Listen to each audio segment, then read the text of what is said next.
coaches, but I'd hope so. I mean, personally, I collect them like trading cards, if you will, because for me, I've got a spiritual coach, I've got a health coach, I have a life relationship coach, I've got 2 business coaches. And some of you listening may go, okay, that guy's that's over the top. There's a little cuckoo in the brain. But what I found is if I want to get to somewhere in life, why not find the person who's already there and have them show me how to get there?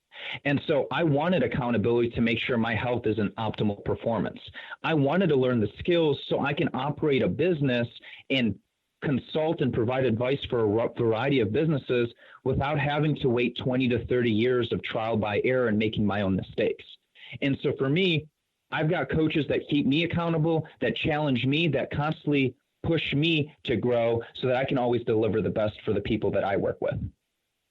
That's awesome. I love it because I always stand behind people, always ongoing learning. And if you're not learning, then you're not doing anything. And you're going to, in my industry, I have to always learn. So it's great that these coaches hold you accountable too. Absolutely. Do you have anything that you're learning, Joe, right now? Would love to hear. Oh, geez. What am I learning? I could go on and on for days, but I'll keep it simple. I'm learning a little bit more about growing, let's just say Socially Joe, in a sense. With Socially Joe, at the beginning, I had the concept, I had the backbone, I had everything, and I love it. And I have my guests, and they always come on here, but there's always ways to tweak it and improve it a little bit. But how far do you tweak and improve where you say, no, it's good where it is? So there's those things. But then on the design marketing side, you're always learning new programs because, as we know, programs come out and you're like, oh, man, I got to learn that whole thing now. Yeah. Wow. That's so challenging. Finding that balance of, okay, it's good enough. I'm done critiquing. It's ready for people to listen to. Well, I'll give you a little bit more is like, I haven't had a website for my design firm in over 9 years now. But long story short, the rhyme and reason I didn't have it is because I have a great designer eye for my clients and I find out what they need and what they like. But when I try to create it for myself, I'm like, I don't like my own designs. And I'm so I have that, nope, it's not happening. So everything I did was built on word of mouth and it's grown exponentially. But now it's the time, it's like, now I have to do a website. So I found a website that I'm happy with and I'm using that for me right now. Will it be tweaked later? Probably. But right now it's good for now. That's awesome. So let's move on here. But why did you personally hire these coaches? Because obviously you went through and you said you have a slew of coaches behind you. So why did you hire each one? And you can go individually. Like, why was each one important to you that you needed to hire this person? Yeah, absolutely. And that's a great question, Joe. And honestly, the way I look at it, because sometimes I've met people that go, I'm great as is. I know myself. No one's going to help me push and be better. And I can do it all on my own. I don't need other people. And I've thought about that. And then I looked at professional Olympic athletes. And so these athletes are literally the best in the world at what they do. There's no one on the planet at that time better than Olympic athlete doing their sport. And so, but all these Olympic athletes have coaches. They're not doing it on their own. And what I realized is a coach doesn't necessarily have to be the best at the current thing that they're doing, but they have to be able to hold you accountable. They have to be able to provide you with the discipline to push yourself further than you thought you could. And so Olympic athletes, if you're talking about professional tennis, if you've got a tennis player, your coach should probably have a lot of experience in tennis, but they don't have to be the best in the world at playing tennis. They have to be the best in the world at getting you to be the best at tennis.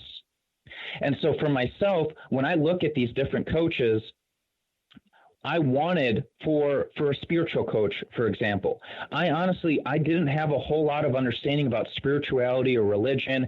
And I found that was something that's very important to me because it's going to ripple effect, and the way I view my morals, the way I make decisions, all is going to stem from that one strong pillar.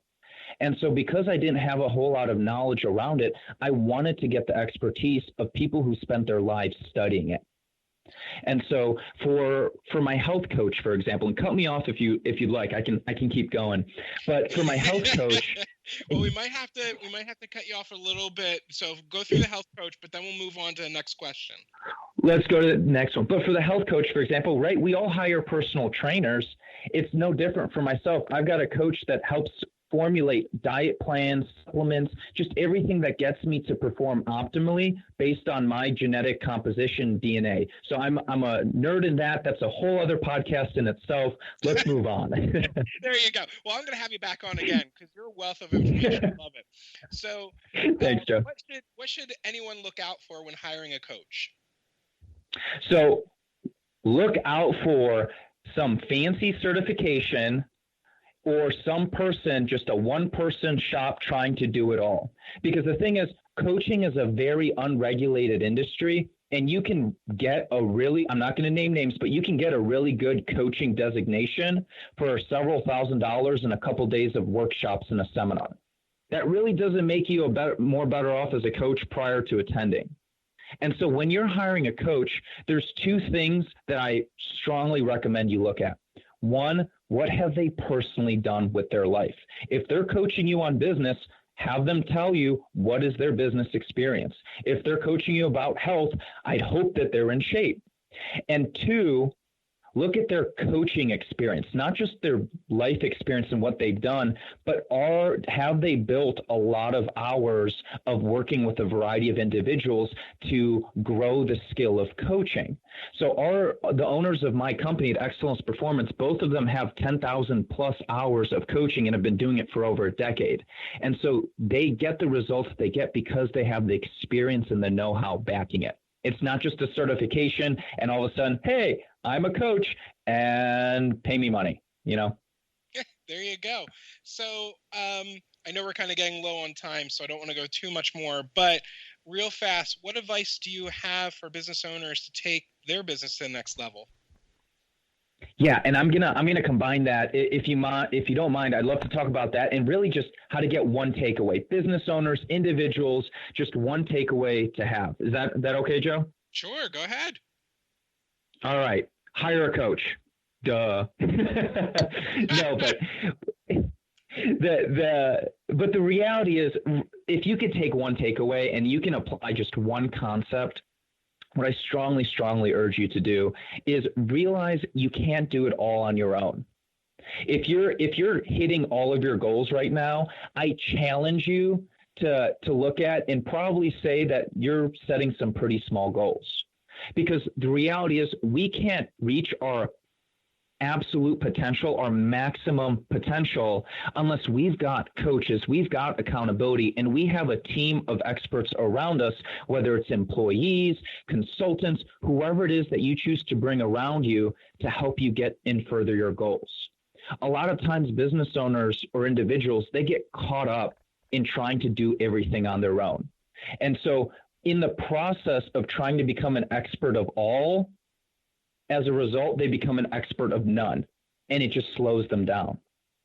And so if you can realize, I'm not going to do life alone, I'm not going to play lone wolf syndrome, I'm going to look at how do I bring a team around me, how do I leverage my strengths with other people's and empower the people around me, it's going to allow you to not just navigate, but also develop at a rapid rate and achieve goals that to most people honestly seem impossible as to how can one person get there, because the reality is one person never gets there. There's always a team around and behind them. Okay, well, that's great. So now we're at the moment where I like to give my guests the opportunity to give their contact information for our listeners to get a hold of. So go ahead, Mitchell. It's your turn. Absolutely. You can find me on Facebook, LinkedIn, Mitch Lamazov. Our website is epcoaching.com. That's E as in excellence, P as in performance, epcoaching.com. And if you'd like to give me a call, my work cell is 941-929-3107. And so I love building relationships. I love connecting and seeing where I can create value and where I can receive value. You never know where a connection can take you. And so I'm very open to building relationships and meeting new people. That's awesome. Well, thank you again, Mitchell, for being a guest on my show, Socially Joe. I will love to have you back again where we can have more talks and even pick each other's brains even more. I love this. I would love that. Thank you so much for having me, Joe, and I'm really appreciative to be on your show. Not a problem. Take care.